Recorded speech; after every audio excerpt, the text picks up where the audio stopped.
All right. Hi, everyone. Dr. Adriana Popescu here today with another episode of our Firebook Facebook Live. And I'm so excited today to have with me Nicole Collins, who is the newest member of the Firebird family. Nicole is an associate marriage and family therapist who I also work with at the rehab where we both work. But I wanted to introduce Nicole first and then have a conversation with her around trauma and addiction. Welcome, Nicole. Thanks for having me. I'm excited to be here. Yeah. Tell us a little bit first so people can get to know you a bit. Tell us a little bit about yourself, how you came to do this work, and what's exciting for you about working with trauma and addiction. Yeah, so I kind of actually just fell into this work, which is interesting. I was searching, I'm in recovery myself. I come from a long line of alcoholics and addicts in my family. I grew up in a home. I married an alcoholic at one point in my life. So I've had it in all aspects. Like I've been the child of alcoholics and addicts. I've been the partner, and then I myself found recovery, luckily. And when I was searching for an internship, I kind of fell into working in addiction. And when I did, it was like this light bulb just turned on, and it was like this perfect fit. It felt so effortless. Everything it was easy, right? Like there's this connection and this understanding that I have on this core level that really helps me help my clients, right? And the people that we work with. And it's a huge gift. Yeah. You have been a huge gift. I think because of all that you bring with your personal experience and your professional experience too, because prior to working at Avery Lane, the rehab where we work, you worked at other programs. So I guess right. I would wonder, and this sort of takes us into our conversation around how do we work with trauma and addiction. And I give also an overview of how those two things are. Like, what is different, do you think, about the work we're doing at Avery Lane and now what we're bringing into Firebird, this new creation, focusing really specifically on trauma and trauma healing? Yeah. So the previous center that I worked at, I realized it's like we were compartmentalizing people, right? And we were told, don't look at trauma, don't look at things that have happened in somebody's life. We're just going to focus on the addiction. Right. And that's it. Right. And it felt like something was really missing, because I'm like, well, there's a lot more going on here. People don't generally just become addicts, right? Something happens. There is a wound that is either, not known or not recognized or not understood how to heal. And so what we do differently at Firebird and through Avery Lane is treating the whole person, right? So we're not just treating the addiction, we're treating the traumas, which usually led to the addiction, because it's this need to self-soothe, right? This attempt at healing some sort of deep wound that we're unaware of. Yeah. And I think it's so important that we work with the whole person and not just aspects of them. Because when we create a split self, we create shame, right? And confusion, not understanding who we really are. If it's like, okay, I'm an addict and then my trauma is separate and I don't look at that. And so just be sober now. Right. Just take away the drugs and the alcohol and be sober. But as we say often, like the using is really the symptom. Yes. Right. Of the much larger problem. Yeah. Well, or to use the language of conscious recovery, which is, right. An approach we use at Avery Lane and Firebird. And, I've collaborated a lot with TJ Woodward on this material. But from the conscious recovery perspective, TJ talks about how there are 3 root causes of addiction: unresolved trauma, toxic shame, which you've referenced, and spiritual disconnection. Spiritual disconnection really being primarily that split self, that disconnecting from your essence, from your wholeness, from your spirit, that part of you that is whole and perfect. You're born into the world as a little baby, bright, shiny bundle of love and light. And then things happen to disconnect you from that. And trauma is one of those main things, because when you experience a trauma, which is really an event that is so overwhelming to you that you simply don't have the resources in the moment to handle it, when you experience things like that, whether it's a one-time event or a series of events, it impacts you physically, mentally, emotionally, and spiritually. And even in our treatment paradigm, those things are split. Go to the medical doctor for your physical, parts of your addiction or trauma or whatever, you fill in the blank. Go to the mental health person for your mental and emotional, and then go to the priest or the pastor or the shaman or whoever for your spiritual. Mm-hmm. And we don't find that fragmented treatment approach, works. It just doesn't. Right. And I talk a lot about on the podcast about that, when I work with other practitioners, how important it is to take this more holistic perspective where we are looking at all of those pieces and what impact does trauma have on the body? Well, guess what? Science has told us, and we teach a lot about this in our groups and classes and working with individuals. How does trauma impact the body? It creates long-lasting impacts. What are some of the things you've seen in the physical realm in terms of trauma's impact?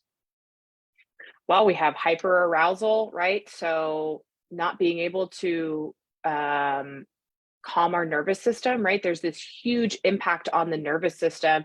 People are in fight, flight, freeze constantly because they're not aware of what's going on internally, and they're looking for some sort of relief, right? And that relief instantly is found through drugs and alcohol, right? Who, oh, we've got this magical cure now, right? TJ calls it our brilliant strategy. Our brilliant strategy, right? Yeah. It's the brilliant strategy to create a sense of ease and comfort.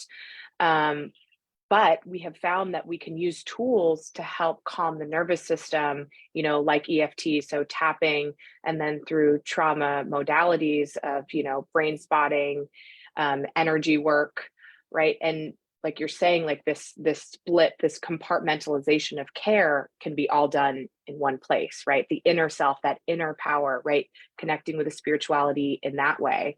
I kind of got off topic there on a whole other thing, but no, because it's so many different directions we can go with this topic, right?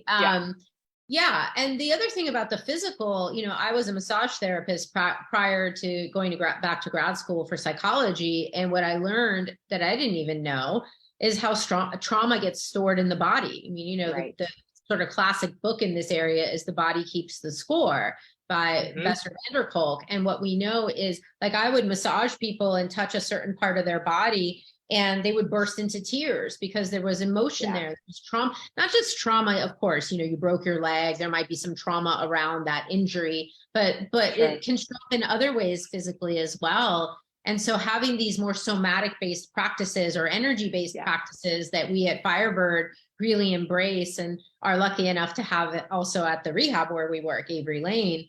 That's really made a huge difference for helping people to heal, because I don't think if you're just addressing the mental and emotional aspects and ignoring the body, you're really going to help someone heal. So the sort of more immediate piece of calming the nervous system, or what we call emotional self-regulation tools, which we teach a lot of to our clients, but then also the deeper trauma processing, accessing where in the body that trauma has been stored, and creating a safe environment for that to be processed and released, because it got stuck there because at the moment when you experienced it, you were overwhelmed and couldn't handle it. And so you kind of locked it away. They call it a trauma capsule, actually. The idea that you put all that material in there and kind of shut the door, and maybe then use your brilliant strategies, could be addictive behavior, could be any number of different things to kind of get away from the pain of that. But you don't really get away from it. It still seeps into your life, into your relationships, into all kinds of things. So that's really the physical. Let's talk more about the mental. Like, what are some of the mental consequences of trauma that you see? I mean, we see things like, complex PTSD, right? Which will affect all relationships, all aspects of relationships. We see, depression, anxiety, hyperarousal, hypoarousal, I mean, the effects of addiction are wide, um, and they vary from person to person, depending on the trauma, right? And how our body has internalized that trauma and where they have internalized that trauma. So it affects people in all different ways. So we see people, you know, who are, you know, have like huge startle responses, right, to the smallest of things, right? Ah, right. And then we see people who have a completely flat affect and have no response to anything at all.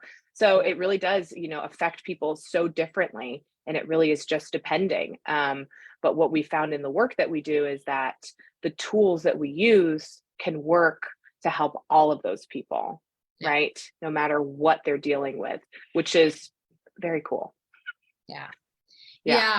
When I look at this piece, and I think you're speaking a lot to the emotional impacts, when I see emotional impacts, there's often a lot of emotionality, like real intense emotional kinds of reactivity to things, like having an overreaction to, you know, a minor stressor that's like 10 out of 10, you know, in intensity, and helping people to regulate some of that, right? Emotional self-regulation, that piece. And then mentally, when I look at it, I see our belief system really impacted. I see people developing these core false beliefs, because when you're a child and you don't understand what's happening, and a child has this very simple reasoning: if I'm good, I get rewarded; if I'm bad, I get punished. Then abuse or trauma is going to be seen as a punishment. And the only sense as a child you can make it, that you can make of it, is to say, well, it must have been my fault. I've done something wrong. I'm bad, I'm unworthy, I'm unlovable. This is why this abuse or neglect or trauma or whatever has happened to me. I'm to blame. It's my fault. And the seeds get planted, you know, and then of course we subconsciously will look to recreate dynamics to prove to us that those beliefs are true. And so then we form these patterns. TJ likes to say we concretize our beliefs. People also with trauma will come to believe I'm damaged goods. You know, no one will ever love me, or everyone will always leave me. All these kinds of ideas that then, you know, create a life that has those in it, and then it just reinforces the toxic shame of, well, see, I'm fundamentally, there's something wrong with me because of these experiences. And I think, to me, the symbol of the Firebird, you know, why we even call it that Firebird, is because like a phoenix bird, what we want to do with our clients is to help them like rise from the ashes of all of that destruction that trauma can create in our lives. And especially if you then used addiction as a brilliant strategy, that created a whole nother long trail of wreckage, more than likely. So those core false beliefs are so debilitating, and they are so ingrained into who we think we are as a person. And I think it's important to break it down. Like, it's a core, right? So it's very much in there. It's false, right? So we've identified that it's not real and it's a belief. So what is a belief, right? It's not a fact. So we've kind of identified that, like, maybe I can work through this just in the name of what they are, core false beliefs, right? So if we can identify them, then we can start becoming aware of them, then we can start working through them, and then we can start proving that they are not real, right? That they don't have to be our core false beliefs. Right. And this is why I think energy psychology and brain spotting, and again, these more holistic therapies we use at Firebird, are so helpful, because really fun when it comes down to it. I know we're talking even sort of fragmented in saying body, mind, heart, and spirit, like those things are somehow separate. They're not. They're all energy, right? There is no real separation between those things. A thought is an energy. A sensation in your body is an energy. An emotion is an energy. And fear is a very dominant emotion. Fear and anxiety are kind of the dominant emotions, and sadness and depression too, that people who've experienced trauma tend to experience. All of those things are energies, and with these tools, we can actually shift them. And what I love about things like tapping or Be Set Free Fast is people can also use those tools on their own. So talk a little bit about how you give clients tools they can use, not just in the session, but on their own.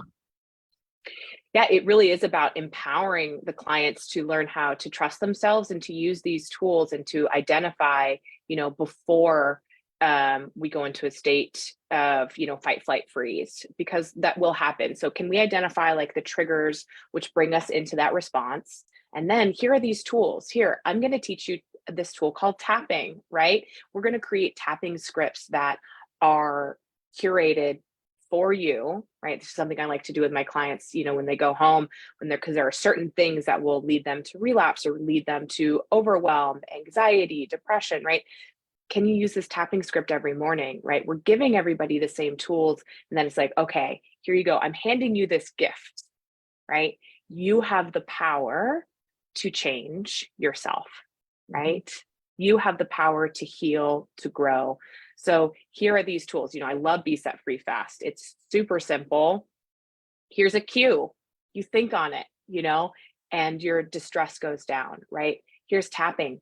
10 minutes of this, 5 minutes of this on a daily basis can be helpful to continually regulate the nervous system to help with overwhelm. And I think it's just so powerful to be giving people these tools, right? Unlike many other modalities where, you continue to go to therapy, you aren't really instilled with these tools that you can take home and use on your own. Right. And I honestly, people get better effects when they use the tools on their own and not just in the session. Yes. One of the things I always say is I'm not interested in creating a dependence on me. I don't want to give people the fish. I want to teach them how to fish. Right. Right. Yeah. And the cool thing is, like, it used to be that these methods were considered kind of out there and woo-woo. But now, especially with like tapping, for example, we have over like 200 published research studies that show incredible effect sizes that, and they can look at people's brains. You stick them in an MRI, they did, Peter Stapleton did this really cool, and maybe, we can put it in the comment section.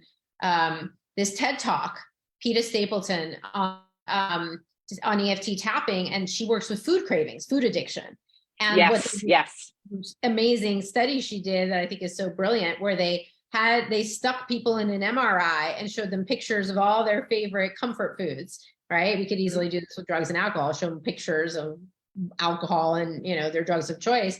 And then they had them for 4 weeks. It was 2 hours a week of tapping on those cravings. And then they stuck them back in the, MRI and showed them those pictures again. And they could see parts of the brain that used to light up, right? The parts we know are involved in addiction, the amygdala, the emotional center of the brain that activates that fight, flight, freeze response, the nucleus accumbens, all these parts that are believed to be involved with addiction, those parts got quiet.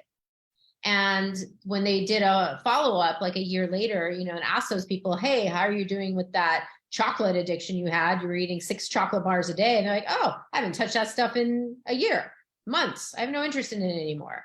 So if we can create these new neural pathways, which is another piece that these techniques are doing, they are creating new neural pathways in the brain, and we can extinguish these conditioned responses, because you didn't come out of the womb, most people, unless you maybe were born under the influence of a mother who was using drugs.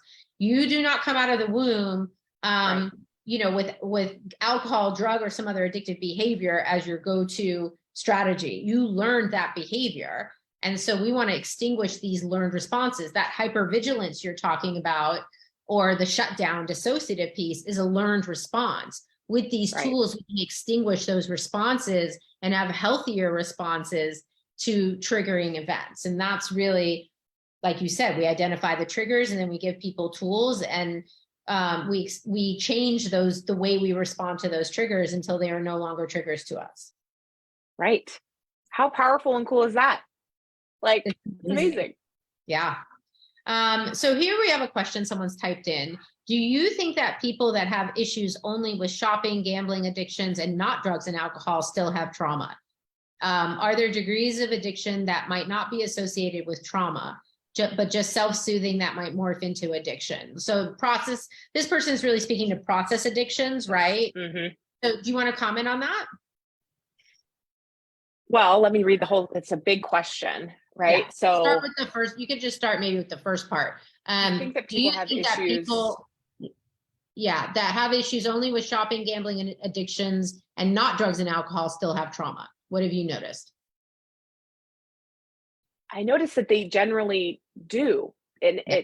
they may not have identified it yet, because like as you go on to the question, right, through the question, are there degrees of addiction that might not be associated with trauma, but just self-soothing? Well, what are they trying to soothe? Right. Right. So there is something there. And I think sometimes people get tripped up with the word trauma, and they think it's this huge event. When they talk about PTSD, they think about people who have gone to war, right? And but we talk about people who grew up in alcoholic and addict homes, right? They may have something called complex PTSD, right? It's a lot of little events over an extended period of time, right? That will create traumas. You could have trauma from a teacher shaming you, right? That can create a traumatic response. That can create shame, right? How many of us had a hard time in school in math? Who cried in math class like I did, right? That created a trauma. That created a core false belief of, I can't do this. I'm not good enough. I'm not smart enough, right? So I would say that self-soothing is an attempt to heal something, an attempt to cover up something, an attempt to feel better. Yes. Yeah. I would agree. And so you're talking about big T and little T traumas. Sometimes we make that distinction, and a lot of people think that trauma is only big T trauma. But little T trauma can be anything. It can be the loss of a relationship, the loss of a pet, somebody dying, being bullied, being harassed, being, if you're a person of color or of a minority group of some sort, the way that you might be discriminated against, all of those things, just the day-to-day, just living in this insane reality we're in right now can be traumatic in some form or another. It's not the event that happened, it's your response to it The event. That's right. If you experience it as trauma, because you and I could go through the same event. Let's say we had a natural disaster, we both live in NorCal, let's say fires happened and we both were impacted by that. We could have hugely different responses to the same event. It's based on our own internal resilience, our history, what traumas have we experienced in the past, because when there's unresolved trauma and a new trauma shows up, it opens up that trauma capsule, and you can get flooded with all of the things that have happened and never been really processed and released. To get through trauma, we have to be able to process it and release it and not hold on to any of those energies or the beliefs, things that come afterwards. So I want to talk about post-traumatic growth. And then also I want to just make a comment about nature versus nurture, because I heard that as well in what you're saying. So some people will say with addiction that we're, genetically predisposed. We come from a long family history of addiction or mental illness or whatever we call it. But to me, that you may have that predisposition, but whether or not those genes get activated is going to be based on your life experiences. Yeah. And we actually know now that trauma impacts the way our genes function. They do turn genes on and off. You have studies where you can see the grandchildren of Holocaust survivors show the same PTSD symptoms that their ancestors did, even though they did not go through those kinds of experiences themselves. You may be predisposed, and it's going to depend whether those genes get activated, depends on your experiences in life. And then just to say one last thing about, to answer this question, the research shows that up to 80% of people with addictions have unresolved trauma, in their history. And the ACEs study, maybe you can comment on that, how the early childhood experiences impact later health issues, including mental health issues. Yeah, so the ACEs study was a study in the 90s, and they took 17,000 people in it. Yeah, it's this huge study. And they wanted to see, the link between adverse childhood experiences and health and social problems that people experienced as adults. So they were able to create, I think, 8 specific questions. And as you take this quiz, the higher number that you have of adverse childhood experiences, the more likelihood that you will have health problems, social problems, drug and alcohol problems. ACEs is a fantastic study. It's really fascinating. And it shows that our childhood, nature versus nurture, has a huge impact on who we are as adults and our needs, and how we view ourselves. Yeah. And people sometimes, when we educate them, they get a little discouraged because they'll say, oh my God, I had 10, adverse childhood experiences. I'm now screwed for life. And right. Because we talked to them about how trauma changes the way your genes function. It changes the way your nervous system function. These kids who are constantly exposed to these traumatic experiences in their home or wherever, their nervous systems develop differently, and they are sometimes more amped up or under amped up. They're not enough. They're dissociated. They're in freeze. They're basically stuck in fight or flight or freeze. Right. But the cool thing with these techniques is that we can actually re-regulate the nervous system. We can form new neural pathways in the brain, and we can change 1 hour of tapping changes the genetic functioning of 76 different genes. So we can undo the damage that was done. That's the amazing part of all of this. Yeah. So to kind of bring this to a close, if you guys want to find out more about our services at Firebird, we are very excited that now we're going to be taking clients for individual and group therapy. So Nicole is open for taking referrals. I have a wait list, but you can certainly get on it.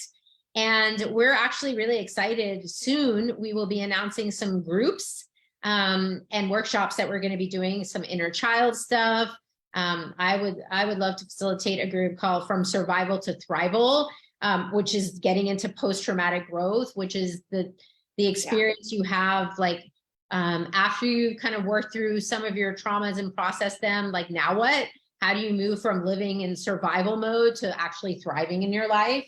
That's really exciting. Nicole's going to do some stuff with inner child. So stay tuned. And if you guys want to find out more about what's happening at Firebird, you can go to firebird-healing.com. That's our website. And if you click on the little pop-up that comes on, you can subscribe to our newsletter, where we're going to be announcing our upcoming events. So any final thoughts, Nicole? No, I'm just happy to be here. What a great conversation. It's super exciting for me to be part of, Firebird, and I just love working with you, and I'm excited to see what we can do together. Yeah. And if you guys have liked this video, also please feel free to like it, share. You know how the algorithms work. The more people respond positively to the post, the more they'll expose it to other people. And if you know of someone who you think might benefit from this conversation or what we're offering through Firebird, please do pass it along to them. Word of mouth is the greatest way to grow. So thank you all for tuning in. Thank you, Nicole, for being with us. And thank you so much for having me. We'll see you next time.